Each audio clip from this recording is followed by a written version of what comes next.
बदलापूर स्त्री बीज तस्करी रॅकेटचे धागेदोरे नाशिकपर्यंत, नाशिक महापालिकेकडून फलन उपचार केंद्राला नोटीस।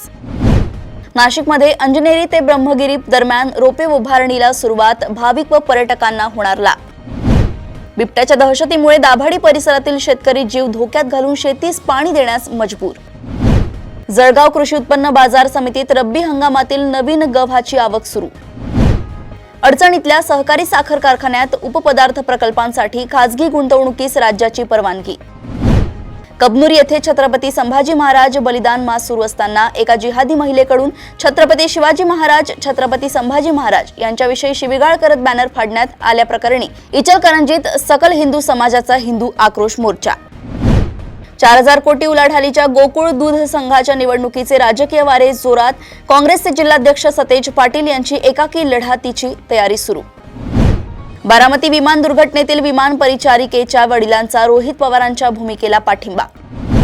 परभणी जिल्हा परिषद अध्यक्ष व उपाध्यक्ष निवडीची बैठक 18 मार्चला। परभणी जिल्हा मध्यवर्ती सहकारी बँकेतील भरती व कर्ज गैरव्यवहार चौकशीचे सहकार मंत्री बाबासाहेब पाटील यांनी दुसऱ्यांदा दिले आश्वासन। नांदेडच्या किनवट तालुक्यात 12वी परीक्षेदरम्यान भोंग्यांवरून उत्तरे सांगितल्याचा प्रकार उघड। अजित पवार अपघात प्रकरणावर रोहित पवार उपमुख्यमंत्री एकनाथ शिंदेंची भेट घेणार। महावितरणने स्मार्ट योजनेसाठी मागवलेल्या टेंडरमध्ये 1 किलोवॅटच्या सौर ऊर्जा प्रकल्पासाठी 45,450 रुपये इतका कमी दर निश्चित झाल्यामुळे ग्राहकांना दिलासा। दुचाकीस्वारांनी हेल्मेट परिधान केले की नाही हे ओळखणारी डीप लर्निंग आधारित स्वयंचलित प्रणाली विश्वेश्वरय्या राष्ट्रीय तंत्रज्ञान संस्था येथे विकसित। बंजारा समाजाचा अनुसूचित जमातीत समावेश करण्यासाठी अभ्यास समिती गठीत, 3 महिन्यात अहवाल देणार। कोइंबतूर येथील ईशा योग केंद्रात आयोजित नेतृत्व कार्यक्रमात सद्गुरूंकडून 100हून अधिक उद्योजकांना मार्गदर्शन। तामिळनाडूत सामरला कोटा तालुक्यातील फटाक्यांच्या कारखान्यात भीषण स्फोट, 21 जणांचा होरपळून मृत्यू। ओडिशातील जगतसिंगपूर जिल्ह्यात तरुणीवर अत्याचार करून 4थ्या मजल्यावरून फेकल्याने मृत्यू। पाटणा येथील दिघा भागात हुंड्यामुळे 22 वर्षीय विवाहितेचा संशयास्पद मृत्यू, माहेरच्यांच्या तक्रारीवरून पोलिसांनी मृतदेह कबरीतून बाहेर काढला। हैदराबादमधील तरुणाच्या नागरिकत्वावर वाद, तरुणाने आतापर्यंत माझ्याकडे भारतीय पासपोर्टच नाही असा दावा केला होता। त्याने अचानक कोर्टात भारतीय पासपोर्ट सादर केल्याने न्यायाधीशांनीही आश्चर्य आणि चिंता व्यक्त केली आहे।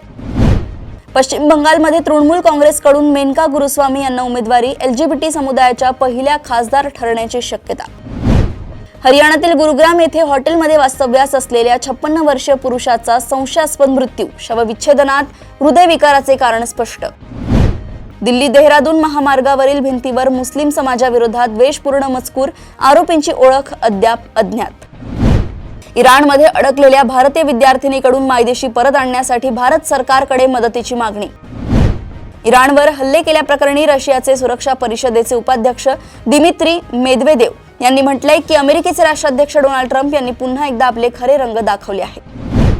बोलिव्हियातील एल अल्टो शहरात वायुदलाचे विमान धावपट्टीवरून घसरून अपघात, 15 मृत्यू व 30हून अधिक जखमी। नासा आर्टेमिस कार्यक्रमांतर्गत आणखी एक मोहीम जोडली आहे। आता 2027 मध्ये लो अर्थ ऑर्बिटमध्ये चंद्र लँडरची चाचणी होईल आणि 2028 मध्ये चंद्रावर प्रत्यक्ष यान उतरेल। ओपन AI आणि Amazon यांची $50 अब्ज बहुवर्षीय भागीदारी जाहीर। अभिनेत्री कंगना रनौतला आंतरराष्ट्रीय चित्रपटांसाठी प्रस्ताव, परदेशी चित्रपट सृष्टीत पदार्पणाचा दावा। जम्मू काश्मीर क्रिकेट संघानं रणजी ट्रॉफीच्या इतिहासात एक नवा अध्याय जोडलाय। संघानं पहिल्याच अंतिम सामन्यात विजेतेपद जिंकून सर्वांना आश्चर्यचकित केलंय। अशाच सुपर 30 बातम्या जाणून घेण्यासाठी बघत रहा देशोन्नती। नमस्कार।